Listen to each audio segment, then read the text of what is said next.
अब तक कावड़ गांव में हम थे और कावड़ गांव में देखा कि विकास के जो कार्य हैं वो चल रहे हैं, स्कूलें खुल गई हैं, निर्माण कार्य कुछ जो है रफ्तार से चल रहे हैं और जो सड़क निर्माण था वो भी हमने देखा कि पक्की डामर की चौड़ी सड़कें जो हैं वो कावड़ गांव तक पहुंच चुकी हैं। यहाँ से जो कावड़ गांव है वो समाप्त हो जाता है और आप देखिए कि यहाँ पर जो पक्की सड़क है वो समाप्त हो जा रही है और यहाँ से जो ये रास्ता है ये मुठभिंडी और पिड़िया होते हुए आगे की ओर जाएगा, बासागुड़ा की ओर बासागुड़ा जाएगा और जो निर्माण के कार्य हैं वो आगे भी रफ्तार की गति पकड़ेंगे। बारिश के बाद इन सड़कों को भी पक्का कर दिया जाएगा। हमारे साथ में डीएसपी सर यहाँ पर मौजूद हैं, उनसे जानेंगे कि सर अब तक जो कावड़ गांव हमने देखा, जो तमाम चीजें थी, निर्माण के काम थे, विकास के कार्य थे, वो यहाँ तक पहुंच चुके हैं और धीरे धीरे वो प्रगति पर भी हैं।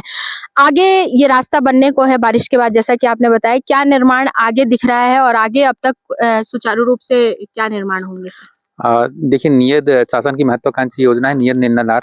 जिसमें तहत मतलब जो शासन की विभिन्न योजनाएं हैं,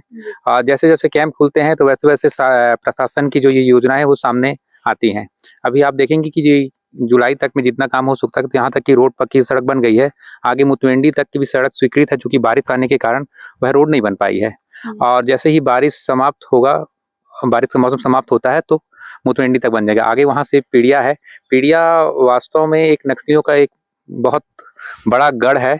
और गढ़ होने के साथ साथ वहाँ नक्सली अपने कैंप बनाकर रहते थे और वहाँ पर उनका प्रशिक्षण भी चलता था। तो इस सत्र के बाद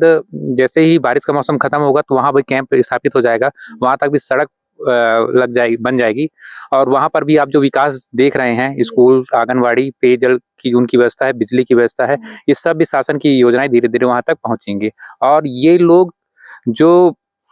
एक पिछड़ गए थे, एक पिछड़े हुए लोग हैं, जिनका जो मतलब वास्तविक जो दुनिया है उनको नहीं जान पा रहे हैं, वो भी इस विकास की दौड़ में शामिल हो सकेंगे। तो जैसा कि सर ने बताया और आपको बताएं कि अधिकांश लोगों की जानें जो है इस रोड के बनने मर गई हैं, अधिकांश जो जवान थे वो शहीद हुए हैं और इसी के साथ आगे का जो रास्ता है और विकास की जो प्रगति है वो इस लाल आतंक के खौफ को कम करती हुई आगे बढ़ रही है और धीरे धीरे जो वामपंथी उग्रवादियों का जो प्रकोप है वो हम समेटने की कोशिश कर रहे हैं और उस पर पूर्णतः विराम लगाने की जो कोशिश है वो चल रही है। तो ये बीजापुर का वो इलाका था जहाँ पर जो ग्रामीण है वो विकास की दौड़ में सबसे पीछे रह चुके हैं, उन्हें उन तक विकास पहुंचाना है। और अब हम चलेंगे नारायणपुर, वहां पर देखेंगे, वहां पर आपको दिखाएंगे कि जो नियत निराधार योजना चल रही है उनका कितना फायदा वहां के ग्रामीणों को मिल रहा है और छत्तीसगढ़ के वो दूरस्थांचल जो अब तक विकास की दौड़ में पीछे थे, उन विकास की उन्हें आगे बढ़ाने के लिए विकास की दौड़ में कितना काम जो है वो शासन की ओर से किया जा रहा है। निशा द्विवेदी, हिंदी खबर, छत्तीसगढ़।